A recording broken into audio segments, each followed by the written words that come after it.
Good afternoon student, welcome to Shaurya Bharat. एक बार फिर स्वागत है। प्रोबेबली आज अपनी क्वाड्रेटिक पे लास्ट क्लास रहेगी और बहुत ही अच्छे क्वेश्चंस अपन क्वाड्रेटिक पे करने वाले हैं। तो स्टार्ट करते हैं बिना कोई टाइम वेस्ट किए। कल का एक होमवर्क क्वेश्चन था बेटा, तो सबसे पहले डिस्कशन उसी का होगा, उस ठीक है, उसके बाद अपन आगे बढ़ेंगे। ओके, बहुत बढ़िया, बहुत से प्यारे बच्चे इसका आंसर लेके आए हैं ऑलरेडी। लेकिन क्वेश्चन ये है, जो बच्चे आज ही कनेक्ट हुए उनके लिए, यहाँ पे आप देखो ये cos अल्फा है।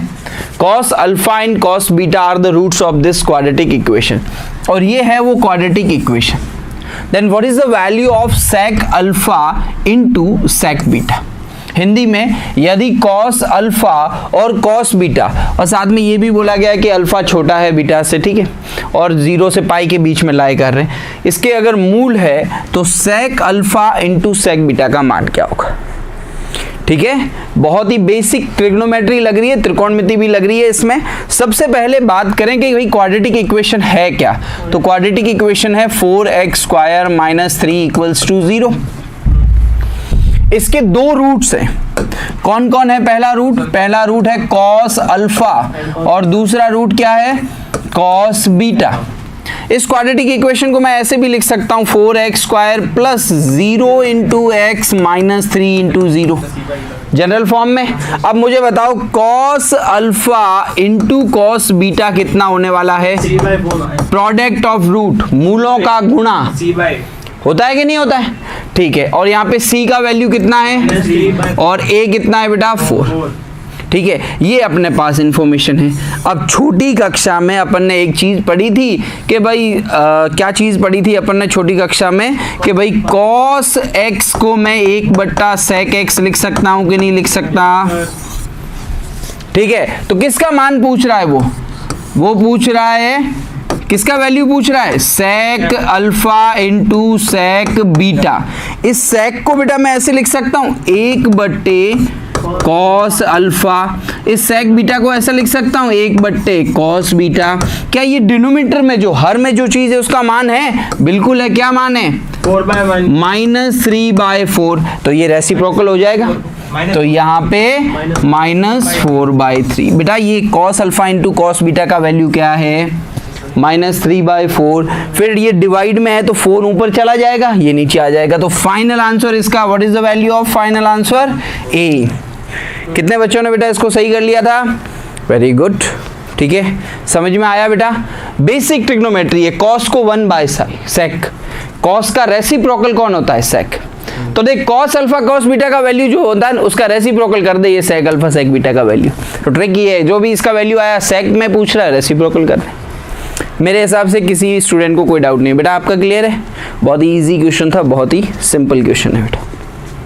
आगे बढ़ा जाए, लिख लो पहले इसको, जिनसे नहीं हुआ वो लिख लो इसको।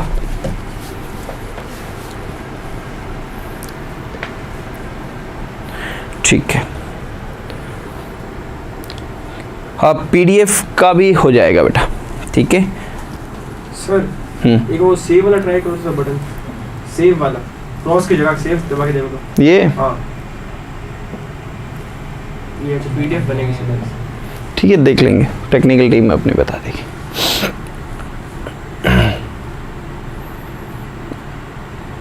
आपको बता दिया जाएगा लिंक बेटा। ठीक है, मेरी बात हो गई थी उनसे।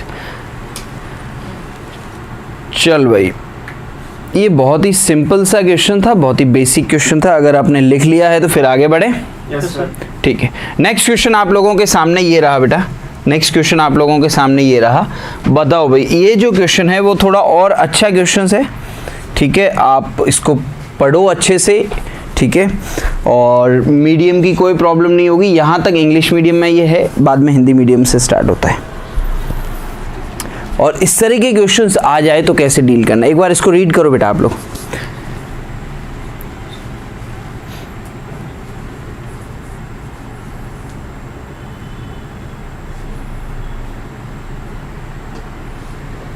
देख मैं बताता हूँ। पहले मैं x में गलती कर दी, मतलब v में गलती। हाँ, in solving a problem one student make a mistake in the coefficient of first degree. तो बेटा मैं आपको एक चीज बता देता हूँ, अगर जनरल टर्म ऐसा है ax² + bx + c = 0, तो फर्स्ट डिग्री का कोफिशिएंट कौन है? बी।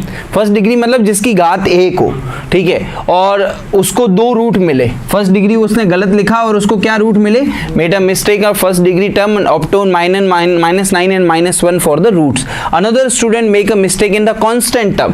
कांस्टेंट टर्म मतलब ये होती है बेटा अचर, ठीक है, and the equation obtain roots 8 and 2। The correct equation was. Hindi में एक समस्या को हल करने में एक छात्र प्रथम डिग्री के गुणांक में गलती करता है, -9 और 1 मूल प्राप्त करता है। एक अन्य छात्र समीकरण के अचर पद में गलती करता है, मूल 8 और 2 प्राप्त करता है। तो समीकरण सही क्या था? ठीक है, तो इस तरह से बेटा वो क्वेश्चंस में आपके साथ खेल सकता है। बताना चाहेगा कोई विद्यार्थी क्या होना चाहिए इसका आंसर? मैं आपको 1 मिनट का प्रॉपर टाइम दे रहा हूं।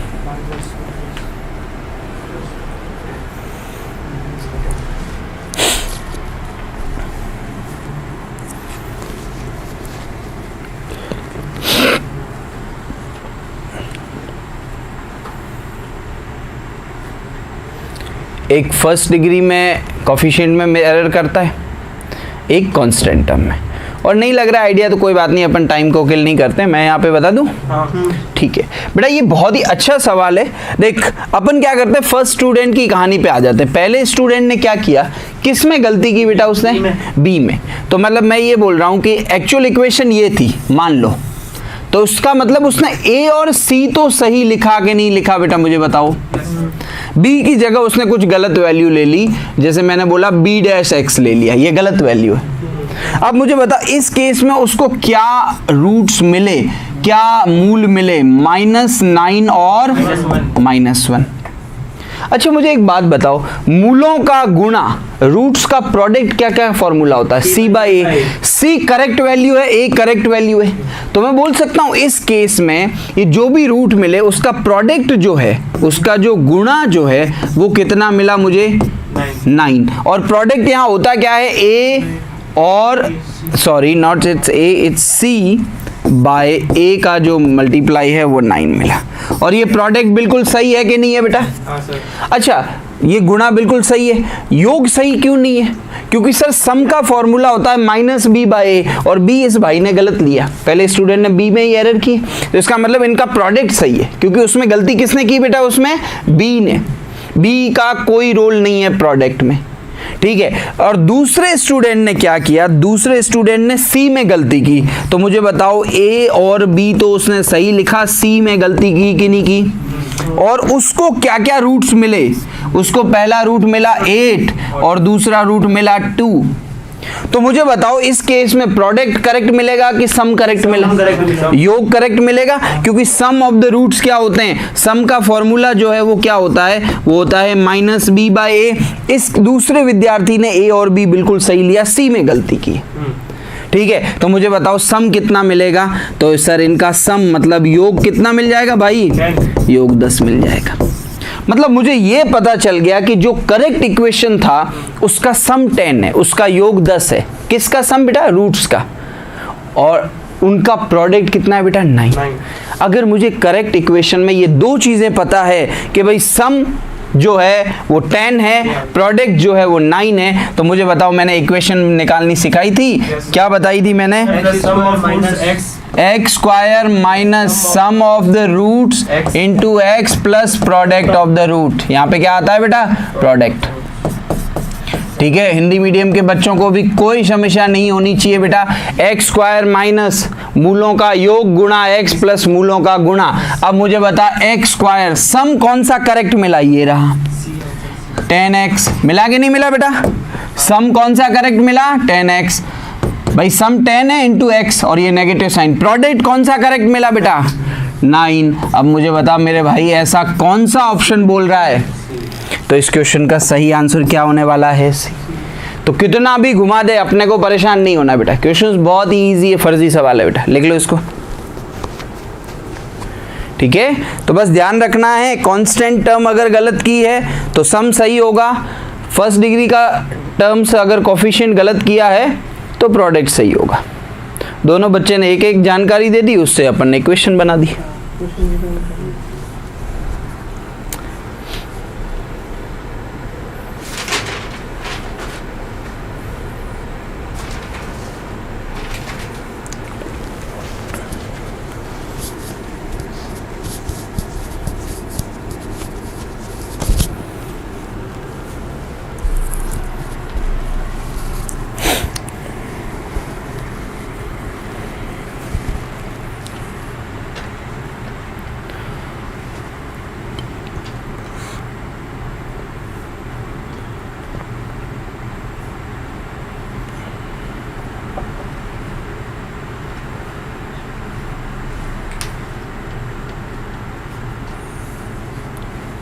लिख लिया? सर ठीक है, अच्छा सवाल था, एक डिफरेंट वे में था। ठीक है, चलो भाई आगे बढ़ा जाए फिर। ठीक है, नेक्स्ट क्वेश्चन की ओर बढ़ते हैं। नेक्स्ट क्वेश्चन जो है वो आप लोगों के सामने, नेक्स्ट अपन थोड़ा सा थ्योरी पार्ट ले लेते हैं, उसके बाद कुछ और क्वेश्चंस लेते हैं। जैसे एक थ्योरी पार्ट ये रहता है बेटा, मैं आपको बता दूं, इसमें एक थ्योरी पार्ट ये रहता है कि क्वाड्रेटिक के ग्राफ कैसे होते हैं, द्विघात समीकरण के ग्राफ कैसे होते हैं, तो उस पर अपन कुछ बातें कर लेते हैं। ये अपना मैक्सिमम वैल्यू कब लेता है, ये अपना मिनिमम वैल्यू कब लेता है, इस पर बात कर लेते हैं। इस पर सवाल खूब आता है बेटा। ठीक है, ए बी सी के साइन पे सवाल खूब आते हैं। तो पहले तो मैं आपको एक बात बता दूं भाई, a x square plus b x plus c बराबर 0, ये क्वाड्रेटिक इक्वेशन का जनरल फॉर्म है कि नहीं है? ये द्विघात समीकरण का व्यापक रूप है। ठीक है, अब मेरी बात सुनना बेटा, ये सब कुछ डिसाइड कौन करता है कि रूट्स कैसे होंगे, मूल कैसे होंगे, ये निर्भर किस पे पड़ता है बेटा? डी पे। डी अगर पॉजिटिव तो क्या मिलता है बेटा? टू रियल एंड अनइक्वल या डिफरेंट रूट मिलते हैं कि नहीं मिलते बेटा? ये चीजें मैं लिखवा चुका हूं बेटा हिंदी में बे, दो वास्तविक और भिन्न भिन्न मूल मिलते हैं। दूसरा, डी अगर 0 है तो कैसा मूल मिलते हैं बेटा? Two real and equal, two real and equal. और तीसरी चीज भी मैं बता चुका हूं, अगर ये ऋणात्मक होता है तो इमेजिनरी रूट्स मिलते हैं। कैसे रूट्स मिलते हैं बेटा? इमेजिनरी रूट्स मिलते हैं। ये चीज भी मैं आपको बता चुका हूं। ठीक है, हेलो बेटा, ये चीज भी आपको बता चुका हूं। Good morning. तो देख भाई, अब कहानी कैसे आगे बढ़ेगी? कहानी कुछ इस वे में आगे बढ़ेगी। सबसे पहले इनका साइन कन्वेंशन देख लेता हूं। ठीक है, जैसे मैं कुछ डिफरेंट केसेस ले रहा हूं। फर्स्ट केस, जैसे मैंने बोला ए पॉजिटिव है, मैंने खुद बोला बेटा, ये जानकारी मैं आपको दे रहा हूं। जब ये ए पॉजिटिव होता है तो ये पैराबोला अपवर्ड बनता है। ये पैराबोला अपवर्ड बनता है अगर मैं इसका ग्राफ बनाऊं तो, परवलय है हिंदी में जिसको बोलते हैं। ठीक है, ए धनात्मक है तो ये ऐसा बनेगा बेटा। अभी एक्स एक्सिस का है, वाई एक्सिस का है, उसकी कोई अभी मैं आइडिया नहीं दे रहा हूं। और दूसरा केस, अगर मैं बोलता हूं कि ए नेगेटिव है तो ये पैराबोला डाउनवर्ड बनेगा। ठीक है, तो सबसे पहली चीज मैं ये बेसिक चीज ये बता रहा हूं। ठीक है, तो पहले आप इतनी इंफॉर्मेशन को लिखो कि ए की वजह से, ठीक है, ए की वजह से ये जो ग्राफ बनेगा वो पॉजिटिव बनेगा और ए नेगेटिव होने पर ये ग्राफ नेगेटिव बनेगा बेटा।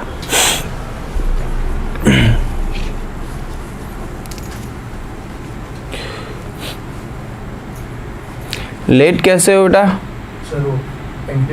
अच्छा अच्छा, ठीक ठीक ठीक।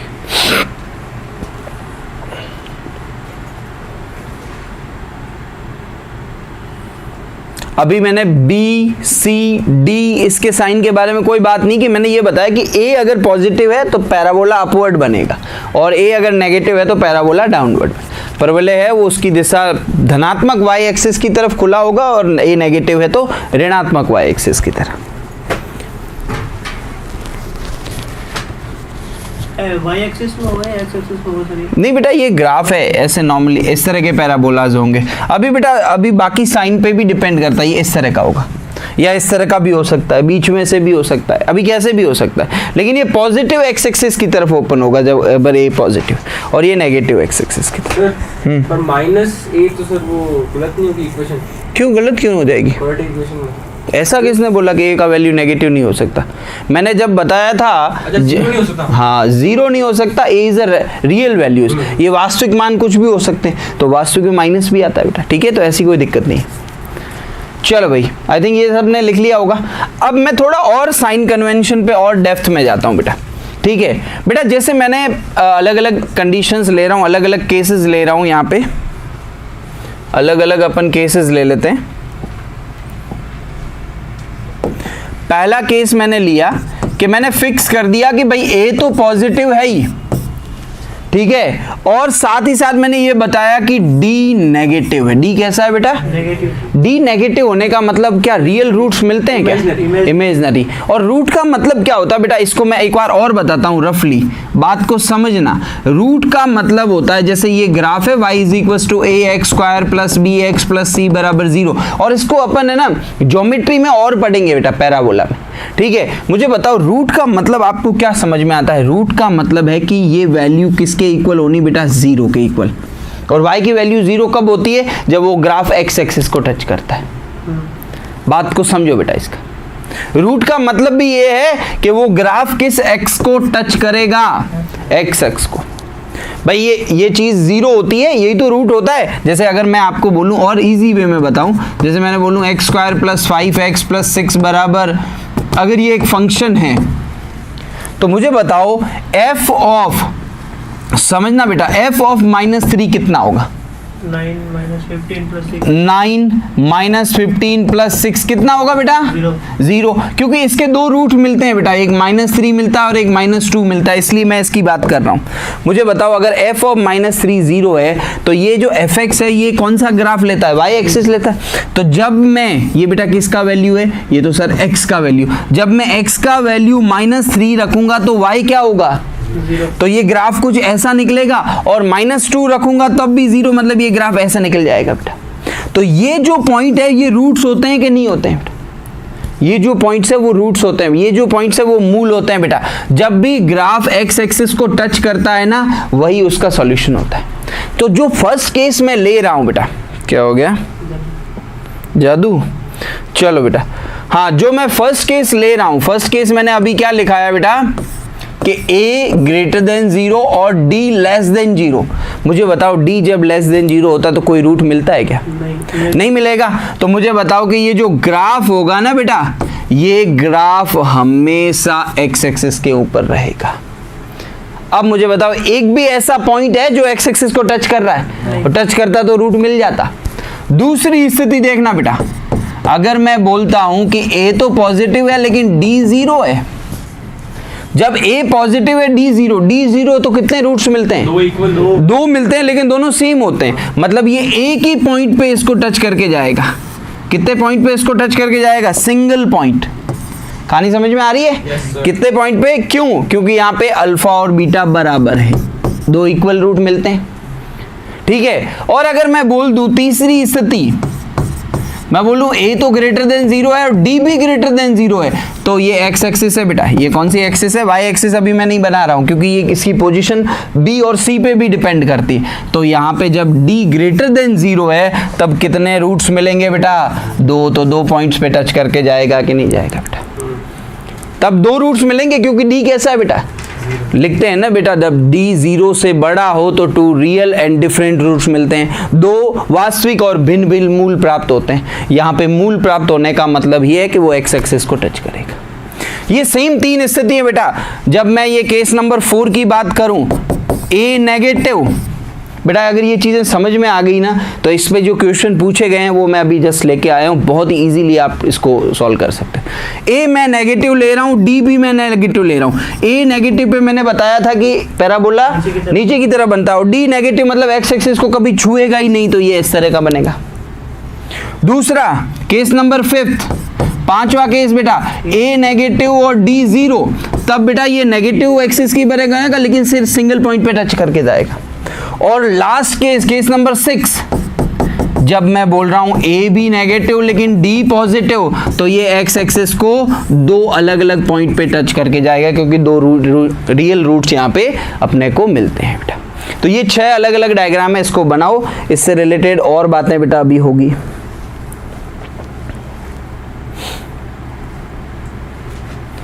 इससे बेटा आपका क्वाड्रेटिक स्ट्रांग होगा। ये सारी चीजें आप बनाओ।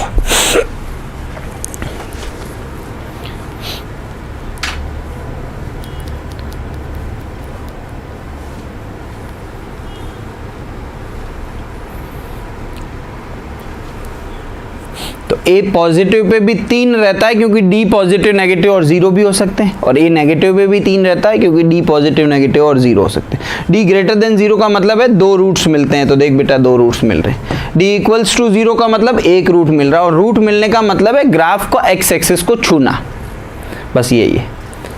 ठीक है, और चीज़ें और आसान हो जाएगी, टेंशन मत लेना इस चीज़ पे।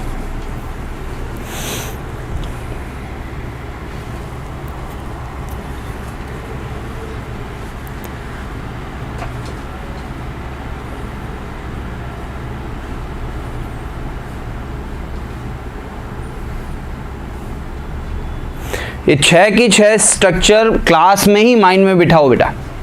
ए पॉजिटिव मतलब पैराबोला अपवर्ड रहेगा, डी नेगेटिव मतलब ये एक्स एक्सिस को छुएगा ही नहीं, डी इक्वल्स टू 0 एक पॉइंट पे छू के जाएगा, और डी ग्रेटर देन 0 2 पॉइंट पे छुए।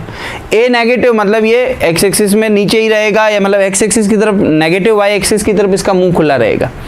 डी नेगेटिव एक्स एक्सिस के नीचे ही रहेगा, डी इक्वल्स टू 0 एक पॉइंट पे टच करेगा, डी पॉजिटिव 2 पॉइंट पे टच करेगा। ठीक है, चल भाई इससे आगे बढ़े फिर। Yes sir. ये अगर बना दिए तो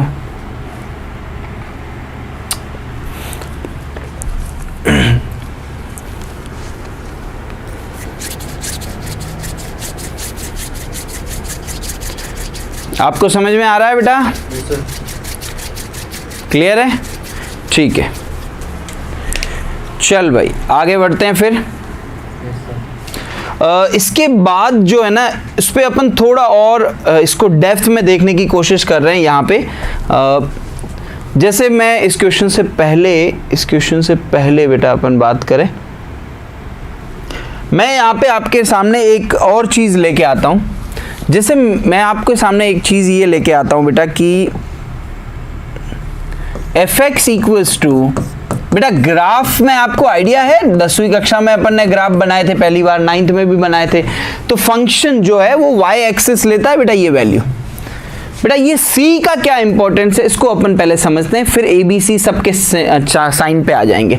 और दूसरी चीज इसको पहले नोट करके लिखो, अगर a ग्रेटर देन 0 है तो ग्राफ बेटा ऐसा बनता है, मैंने बताया है। ये जो पॉइंट है इसके कोऑर्डिनेट्स किसी को पता है बेटा? 0,0 नहीं x,0 बेटा यहाँ पे कोई इक्वेशन नहीं दे रखी। जनरली इस पॉइंट के मतलब ये जो लोवेस्ट वैल्यू है ये क्या है, इसका एक वैल्यू फिक्स होता है -b/2a और -d/4a। सवाल ये उठता है ये आया कहाँ से? तो बेटा मैं AOD आपको बढ़ाऊंगा, application of derivative, second order derivative test से मैं इसका प्रूफ करवा सकता हूँ। बेटा ये इस फंक्शन का लोएस्ट वैल्यू है, इस x पे फंक्शन लोएस्ट वैल्यू ये लेता है। मतलब ये है कि भाई देख, अगर मैं आपको ये बोलूं जैसे एग्जाम्पल के तौर पे, जैसे x² + 6x प्लस कुछ भी वैल्यू ले ली 8, ये एक फंक्शन है कि नहीं है बेटा? ठीक है, और मैं बोलूं कि इसका न्यूनतम मान क्या होगा, इसका लोएस्ट वैल्यू क्या होगा और किस पॉइंट पे होगा, तो इसका, क्योंकि देख बेटा इसका a कितना है यहाँ पे, तो a मतलब ग्रेटर देन 0 है ना, तब ये लोएस्ट वैल्यू होगा। और लोएस्ट वैल्यू क्या होगा, -b/2a इस पॉइंट पे होगा, और वैल्यू होगा -d/4a। ठीक है, मतलब इसका जो लोएस्ट वैल्यू किस पॉइंट पे होगा, देखो बेटा b कितना है यहाँ पे, b 6 है, तो -6/2a, 2a तो 1 ही है, और d निकाल दे बेटा, d यहाँ पे कैलकुलेट कर देते हैं, तो b² 36 - 4 × 8, तो ये कितना हो जाएगा 36 - 32 विच इज व्हाट 4। तो ये d का वैल्यू कितना आया 4 के आगे नेगेटिव है, अपॉन में 4 है, मतलब ये जो पॉइंट आया वो -3 आया और वैल्यू है वो -1 आया। मतलब मैं बोल सकता हूँ ये जो पॉलिनोमियल आपके सामने है इसका लोएस्ट वैल्यू -1 होगा, इसका वैल्यू कभी -2 मिलेगा ही नहीं, या -1 से और छोटा कभी नहीं मिलेगा, -2 -3 -4 कभी नहीं मिलेगा। और ये चीज़ आपको ये और जानना होगा कि ये कहाँ से आई, तो बेटा AOD अपन पढ़ेंगे। किसी भी फंक्शन का मैक्सिमम और minimum value application of derivative में अपन पढ़ते हैं, तो वहाँ पे और इसको देखेंगे। अभी के लिए मैं ये बोल रहा हूँ कि आपको ये चीज़ याद करनी है, ये बहुत बेनिफिशियल है। सर ये रूट्स है क्या? कौन? नहीं कोई रूट्स नहीं है, ये x का वैल्यू है, ये y का वैल्यू है, ये सबसे एक्सट्रीम वाला लोएस्ट वाला पॉइंट है, ये सबसे एंड वाला पॉइंट है। और दूसरी स्थिति देखना, फिर इस पे आते हैं, अगर a नेगेटिव होता है तो बेटा ये ग्राफ ऐसा बनता है, तो फिर ये पॉइंट वही है -b/2a -d/4a, ये अब एक्सट्रीम पॉइंट बन जाएगा। बट सर इसके लिए वो शर्त भी तो है कि d = 0 होना चाहिए। नहीं, d की बात ही कहाँ कर रही, मैंने x एक्सिस बनाई क्या? x एक्सिस बनाई नहीं मैंने, मैं सिर्फ ये बोल रहा हूँ कि a नेगेटिव है तब ऐसा पैराबोला बनेगा, और ये जो पॉइंट होगा वो सबसे हाईएस्ट लेवल का पॉइंट होगा। जब a पॉजिटिव है तो ये पॉइंट सबसे लोएस्ट लेवल का पॉइंट होगा। बस इतनी सी बात मैं कर रहा हूँ, ठीक है। मुझे पता है थोड़ी सी पहली बार में ये चीज़ें अजीब लग रही है आपको, पर कुछ क्वेश्चंस और करते हैं, चीज़ें और कंफर्टेबल होगी। लिख लो पहले इसको।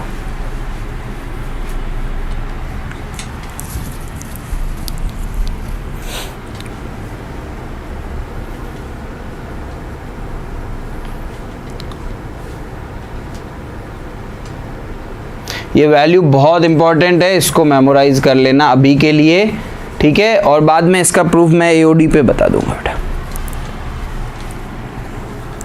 वैसे कंप्लीटिंग द स्क्वायर से भी अपन इसको डील कर सकते हैं, पर ठीक है एक बार के लिए इसको आप मेमोराइज करो।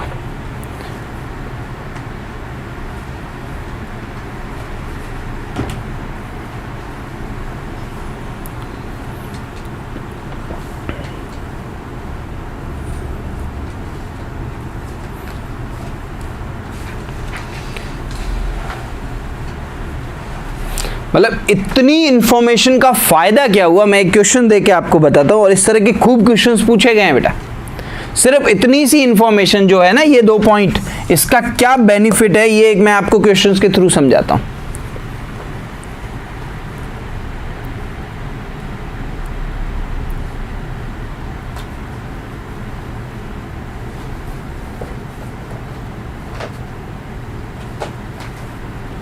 लिख लिया? इस इंफॉर्मेशन का फायदा मैं एक क्वेश्चन के थ्रू समझाता हूं। जैसे मैं एक क्वेश्चन लेता हूं बेटा आप लोगों के सामने, देखना ये एक क्वेश्चन मैं आपके सामने ले रहा हूं। -7x² + 3x माइनस या +2, ठीक है। ये बेटा एक फंक्शन है, ये एक फंक्शन है f(x) बराबर, और सवाल ये है f(x) का अधिकतम मान ज्ञात करो। f(x) का अधिकतम मान ज्ञात करो। Find highest value of f(x). ये एक क्वेश्चन है बेटा, ये और ये क्वाड्रेटिक का पार्ट है। आपको देख के पता चल जाता है कि सर ये द्विघात समीकरण है, ठीक है। मैं बता रहा हूँ इस वो जो पहले वाली चीज थी ना, वो जो फॉर्मूला था ना, उससे आप बेटा विदिन 30-40 सेकेंड में उसको डील कर सकते हो। मुझे बताओ ये a क्या है बेटा यहाँ पे? -7 मतलब नेगेटिव है कि पॉजिटिव? जब a नेगेटिव होता है तो पैराबोला ऐसा बनता है। तो ये जो पॉइंट होता है -b/2a और -d/4a, ये जो पॉइंट है वो सबसे हाईएस्ट लेवल का पॉइंट होता है कि नहीं होता है बेटा? ये जो पॉइंट है वो सबसे हाईएस्ट लेवल का पॉइंट होता है, और ये पॉइंट ही तो अपने को फाइंड करना है। तो इसमें ये है वो x का वैल्यू होता है। कोऑर्डिनेट ज्योमेट्री पढ़ी है, निर्देशांक ज्यामिति पढ़ी है। पहला निर्देशांक x का होता है, दूसरा y का। तो फलन वाला कौन सा हिस्सा है? y है। तो y का वैल्यू निकाल दो, ये इसका हाईएस्ट वैल्यू है। बताओ मतलब इसका हाईएस्ट वैल्यू क्या होगा बेटा इस फंक्शन का? Highest value of f(x) is what? -d/4a। खत्म क्वेश्चन, इतना ही है बेटा। क्यों? क्योंकि a नेगेटिव है, और अगर a पॉजिटिव होता तो यहाँ पे अधिकतम नहीं निम्नतम पूछता, क्योंकि इसका निम्नतम मान क्या होगा? -∞, जो एक परिभाषित मान नहीं है, ठीक है। इसका वैल्यू लोवेस्ट है, वो -∞ होता। तो सब कुछ a पे है, a कैसा है इसका? नेगेटिव। तो ये पॉइंट एक्सट्रीमिटी हो जाएगा, हाईएस्ट पॉइंट हो जाएगा। अगर a पॉजिटिव होता तो यही पॉइंट सबसे लोएस्ट पॉइंट होता। इसलिए बेटा इसका हाईएस्ट वैल्यू ये होता है। निकालो क्या वैल्यू आ रही है? d is what? d कितना मिला बेटा? 65.28 है बेटा, जो भी आए d निकाल दें। 3 का स्क्वायर कितना हुआ? 9 - 4 into a is what? Minus, तो ये प्लस का 7 इंटू 2, ये कितना हो गया? 9 प्लस ये 28 56 65 वेरी गुड अपॉन 28। तो -65 अपॉन 28 माइनस का 28, माइनस से माइनस कट जाएगा। और अभी ये सिंप्लीफाई हो रहे हैं? नहीं सर, 2 पॉइंट समथिंग आएगा। नहीं, इसी वे में रख ले, कोई दिक्कत नहीं है। रैंडम क्वेश्चन साहब। सर -b/2a क्यों नहीं दिया आपने? बेटा वो x का वैल्यू है, इस x पे y हाईएस्ट मिलेगा। क्वेश्चन में देख बेटा मैं किसका हाईएस्ट वैल्यू पूछ रहा हूँ? f(x) का। f(x) ग्राफ में कौन सी एक्सिस लेता है? y। कौन सा अक्ष लेता है? y। तो कौन सा निर्देशांक लूंगा, x या y? क्लियर हो गया बेटा, बहुत ही अच्छा सवाल था, बहुत बढ़िया। एफ ऑफ वाई होता तो एक्स लेते अपन, हाँ एफ ऑफ वाई होता तो एक्स लेते। एफ ऑफ वाई नहीं, एक्स तो सीधा ही दिख रहा है ना कि भाई ये एक्स, ये जो एक्स दिख रहा है ना ये एक्स एक्सिस की नहीं, वैल्यू। मैं क्वेश्चन में अगर कह रहा हूँ एफ ऑफ वाई होता तो अपन एक्स एक्सिस फाइंड करते। सर सीधे सीधे ये पूछ एफ ऑफ वाई, हाँ ठीक है, अगर वेरिएबल वाई होता बेटा, वो इन्वर्स है, फंक्शन का इन्वर्स है, वो अलग चीज़ है। मैं आपको एक बात बताऊं, किसी भी आप फंक्शन का ग्राफ बनाते हो ना बेटा, जैसे y बराबर x+2 का ग्राफ बनाया, तो ये x+2 एक फंक्शन है और इसकी वैल्यू कौन लेता है, y x लेता है। तो यहाँ पे फंक्शन की बात कर रहा था इसलिए y पूछा, और अगर उसको x में जाना है ना, वो तो डायरेक्ट x की वैल्यू पूछेगा, f ऑफ y नहीं पूछेगा, डायरेक्ट x की वैल्यू पूछेगा। वो ये पूछेगा कि x के किस मान पे फंक्शन अपना अधिकतम मान लेगा, तब क्या होगा, ये होता है -p/2। ठीक है, वो ये पूछेगा बेटा।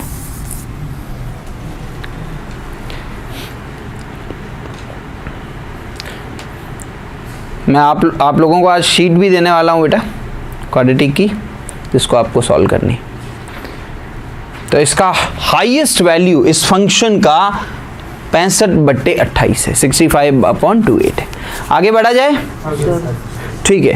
अगला क्वेश्चन आसान है बेटा आप लोगों के लिए, इस कॉन्सेप्ट पे क्वेश्चंस और बाद में आएंगे बेटा। अगला क्वेश्चन आप लोगों के सामने ये रहा, डील करो बेटा इसके साथ, बहुत ही आसान है ये तो क्वेश्चन आप लोगों के सामने ये रहा, इसको डील करो बेटा। x² plus px plus q बराबर 0, इसके मूल जो दे रखे हैं वो दो है, tan 19 डिग्री ये इसका एक मूल है, और दूसरा कितना है बेटा, tan 26 डिग्री। तो निम्न में से कौन सा कथन सही है? If this quadratic equation has the roots are tan 19 and tan 26 respectively, then which of the following statement is correct? Question समझ में आया? बहुत ही आसान क्वेश्चन, इसका अभी ग्राफ से कोई लेना देना नहीं है, ग्राफ वाले क्वेश्चन से लेटर ऑन अपन इसको डील करेंगे। ये सिंपल रूट्स के, मुझे बताओ कि दोनों रूट, अरे यही अल्फा है, टेंशन मत ले मेरे भाई, यही अल्फा है यही बीटा है, तो मुझे पता है यहाँ से दो रिलेशन तो मिल रहे हैं। क्या क्या मिल रहे हैं? अल्फा प्लस बीटा कितना होगा सर, -b/a। कंपेयर कर, अल्फा कौन है यहाँ पे, tan 19 डिग्री प्लस बीटा कौन है बेटा, tan 26 degree equals to minus b कौन है बेटा, और a की जगह यहाँ पे कौन है, a की जगह 1 है, तो डिवाइड में लिखने की जरूरत ही नहीं। तो एक तो ये रिलेशन मुझे मिला कि नहीं मिला। दूसरा प्रोडक्ट ऑफ रूट tan 19 गुणा tan 26 यही होता है, अल्फा इंटू बीटा क्या होता है, c/a। c कौन है बेटा यहाँ पे, और a कौन है बेटा 1। तो ये दो रिलेशन मिले कि नहीं मिले। लेकिन वो p और q में रिलेशन पूछना चाहता है, वो p और q में रिलेशन पूछना चाहता है, तो अब कैसे निकालेंगे सर? इसके बाद बेटा, ये तो सब बच्चे सोच लेते हैं, इसके बाद बेटा आपका काम है, मुझे बताओ ये जो एंगल लिए गए हैं ना, बहुत ही ध्यान रख के दिए गए हैं। 19 और 26 का सम कितना होता है, 45, और tan 45 कितना होता है, बहुत ही ध्यान से लिए गए। अब मैं आपसे एक फॉर्मूला पूछता हूँ, जो आप, मुझे पूरा विश्वास है बहुत मेरे बोलने से पहले आप इसका जवाब दे दोगे। tan a प्लस b का फॉर्मूला पता है? tan a plus tan b। हाँ, tan a plus tan b, 1 minus tan a into tan b। Trigonometry है बेटा, ये फॉर्मूला बहुत इंपॉर्टेंट है कुछ, ठीक है, ये पहली बार आया है बेटा कुछ बच्चों के लिए, तो वो भी देख लो, ठीक है। अब मैं क्या कर रहा हूं, मैं थोड़ा सा स्मार्टली खेलने की कोशिश कर रहा हूं। ए की जगह मैंने क्या लिखा, 19 डिग्री, और बी की जगह मैं क्या लिख रहा हूं, 26 डिग्री। तो ये क्या बन जाएगा, तो सर ये बन जाएगा tan 19 प्लस tan 26, और डिवाइड में क्या आ जाएगा, 1 माइनस tan 19 इंटू tan 26 आ जाएगा कि नहीं आ जाएगा। अब मुझे बताओ इन दोनों का सम कितना हो जाएगा, तो ये बन जाएगा सर tan 45 डिग्री। बना कि नहीं बना? क्या इसका वैल्यू है मेरे पास, ध्यान से देखना बेटा, क्या इसका वैल्यू है मेरे पास, -b। तो इसकी जगह क्या रखूंगा, 1 माइनस, क्या इसका वैल्यू है मेरे पास, क्या है इसका वैल्यू बेटा, तो 1 माइनस q बेटा, इसको मैं q = -1। tan 45 कितना होता है, 1 बराबर minus P upon 1 minus Q. Simplify कर दे बेटा इसको, q minus p is equal to 1। ये इधर आ जाएगा तो 1 minus Q is equal to minus P. और बेटा आप क्या करो, इस q को उधर ले जाओ तो q minus P is equal to 1। क्या कोई ऑप्शन ऐसा बोल रहा है? ए बिल्कुल, इस क्वेश्चन का करेक्ट ऑप्शन ए हो जाएगा। देख ली बेटा, बात समझ में आ रही है? किसी को कोई डाउट? अच्छा डिजाइन किया बेटा क्वेश्चन, ट्रिग्नोमेट्री का यूज ले लिया उसने और एंगल बहुत ही ध्यान से लिए हैं उसने। लिख लो इसको।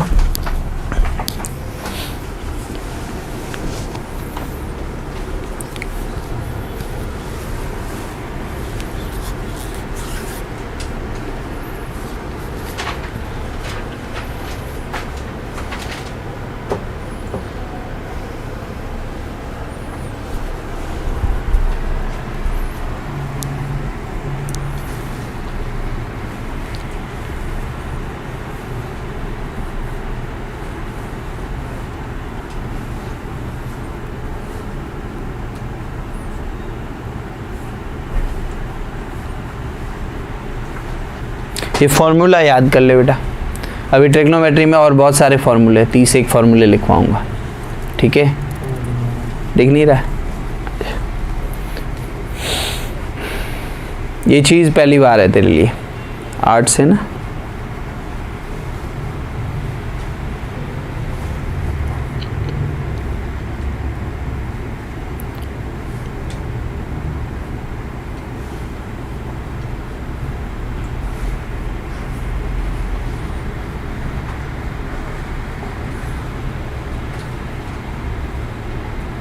चलें एक और क्वेश्चन करेंगे, फिर कर लें। लिख लिया हो तो एक और क्वेश्चन फटाफट अपन इसको देख लेते हैं।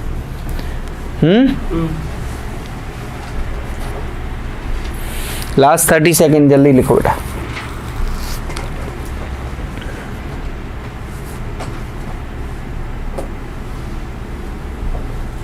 डन?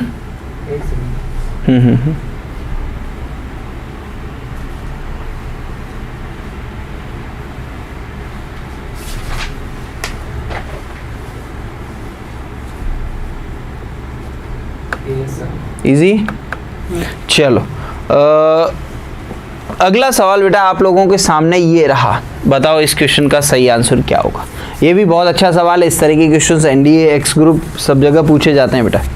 क्वेश्चन ये है, आप इसको क्वेश्चन ये है, डी ऑप्शन आपको दिख रहा है बेटा, कोई दिक्कत नहीं है? हाँ, क्वेश्चन ये है, आप देख सकते हो। चल डी ऑप्शन पे अपन बात कर लेंगे। अल्फा एंड बीटा द्विघात समीकरण, ये एक द्विघात समीकरण दे रखा है बेटा, इसके मूल कौन कौन है? अल्फा और बीटा है, ठीक है? तो वह द्विघात समीकरण ज्ञात करो जिसके ये दोनों मूल हो, ऐसा सवाल है। देख भाई, if alpha and beta are the roots, ठीक है, alpha and beta quadratic equations are the roots, बेटा इसको थोड़ा, alpha and beta are the roots of this quadratic equation, then find the quadratic equation whose roots are alpha plus beta की power -1 and beta plus alpha की power -1। इस तरह के question try करो बेटा, बैठन नहीं। 3x square plus 2x plus 1 बराबर 0, इसके दो रूट्स है, पहला अल्फा है और दूसरा बीटा है। यहां से दो रिलेशन पक्के हैं। पहला रिलेशन क्या है सर? अल्फा प्लस बीटा कितना मिलेगा? तो -b/a। माइनस बी कौन है यहाँ पे और a कौन है बेटा यहाँ पे? 3। तो ये मेरा फर्स्ट इक्वेशन। और दूसरा अल्फा इंटू बीटा कितना मिलेगा? तो सर वो c/a। c कितना है बेटा और a कितना है बेटा? तो ये दो इक्वेशन है, इसका यूज होगा बेटा, ठीक है?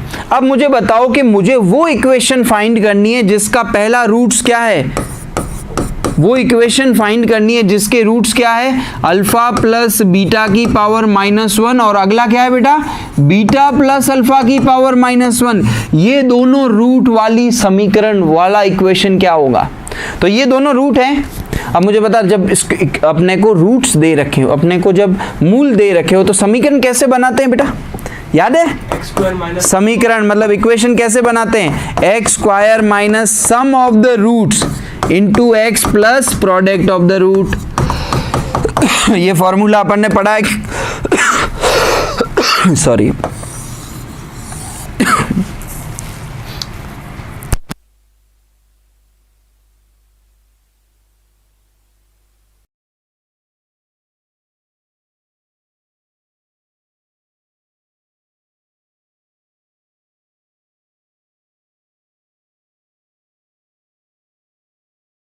तो बेटा अपने को ये इक्वेशन फाइंड करनी है जब सम ऑफ द रूट्स और प्रोडक्ट ऑफ द रूट पता है, मूलों का योग और मूलों का गुणा पता है, और मूल खुद ही पता है अपने को तो जो रूट्स है वो पता है। तो इक्वेशन क्या बनेगी बेटा? इक्वेशन बनेगी एक्स स्क्वायर माइनस इन दोनों का सम।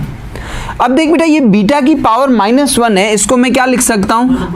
बहुत बढ़िया, 1 अपॉन बीटा। और ये पहला रूट है बेटा, दूसरा रूट क्या है? Beta plus 1 upon alpha. Into में क्या चल रहा है बेटा? एक्स।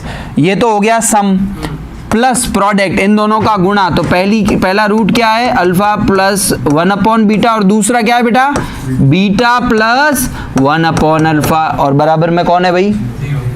अब बेटा ये चीज है, ये समीकरण है, और इसमें मदद करेगा ये दोनों इक्वेशन।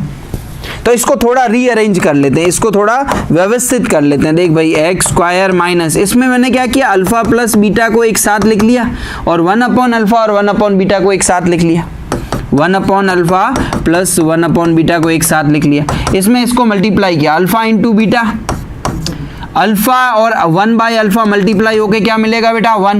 1 बाई बीटा और बीटा मल्टीप्लाई होके क्या मिलेगा? 1, और ये दोनों मल्टीप्लाई होके 1 अपॉन अल्फा इंटू बीटा। बेटा यहाँ तक सभी को समझ में आ रहा है कि नहीं आ रहा है? ठीक है, यहाँ तक सभी बच्चों को समझ में आ रहा है बेटा? Yes sir. कौन सा आंसर लग रहा है बेटा? क्या हो रहा है इसके?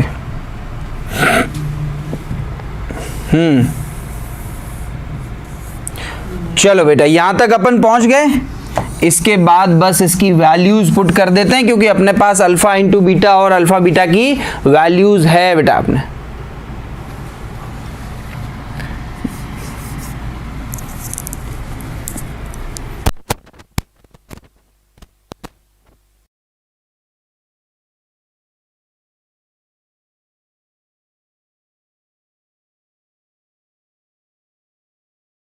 इक्वेशंस के बाद अपन यहाँ पे डील करते हैं, और अपने पास दो इंफॉर्मेशन है कि भाई अल्फा प्लस बीटा का सम कितना है? -2/3, और अल्फा इंटू बीटा कितना है बेटा? 1/3। चलो भाई इसको यहाँ पे अपन सॉल्व कर लेते हैं। चलो x square minus alpha plus beta, इसका वैल्यू है अपने पास, कितना लिखोगे इसकी जगह? कितना लिखोगे? -2/3। इसका एलसीएम ले लोगे तो एलसीएम क्या आएगा बेटा? अल्फा इंटू बीटा, मतलब एलसीएम आ गया अल्फा इंटू बीटा, और ऊपर आ जाएगा अल्फा प्लस बीटा। इस सब की वैल्यूज है अपने पास। अच्छा आगे बढ़ते हैं। अल्फा बीटा का वैल्यू कितना है बेटा? 1/3। 1 और 1 ऐड होके कितना हो गया? 2, और 1 upon alpha into beta. Alpha into beta का वैल्यू कितना है? 1/3, और इक्वल्स टू में कौन है बेटा? 0।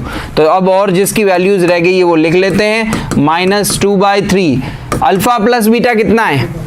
-2/3 अपॉन अल्फा इंटू बीटा कितना है? 1/3। ठीक है बेटा, और ये बेटा 3 ऊपर चला जाएगा, तो 3 और 2 ऐड होके कितना हो जाएगा? 5। 5 प्लस 1/3 इक्वल्स टू 0। इस 3 से ये 3 कट गया बेटा।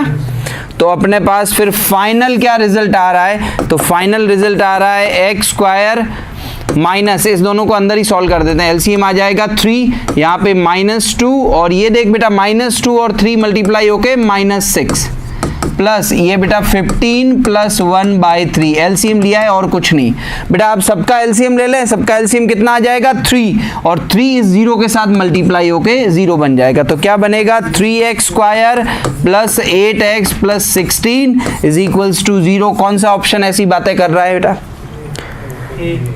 तो इस क्वेश्चन का सही ऑप्शन ए हो जाएगा बेटा। तो आई थिंक बेसिक आपको पता है, जो चीज़ आपको दिख रही है वो लिख लो इसके हिंट के तौर पे। तो इस तरह के खूब क्वेश्चंस पूछे गए हैं, ये सिर्फ इसी पैटर्न पे नहीं। अल्फा की पावर -1 और बीटा की पावर -1, सिर्फ इतना ही लिख ले कि ये वो रूट है, तो उस क्वाड्रेटिक इक्वेशन का वैल्यू क्या होगा। तो इस तरह के और बहुत सारे क्वेश्चंस हैं जिसको अपन कल डिस्कस करेंगे। तो आज के लिए इतना ही, अपना ध्यान रखें। जय हिंद।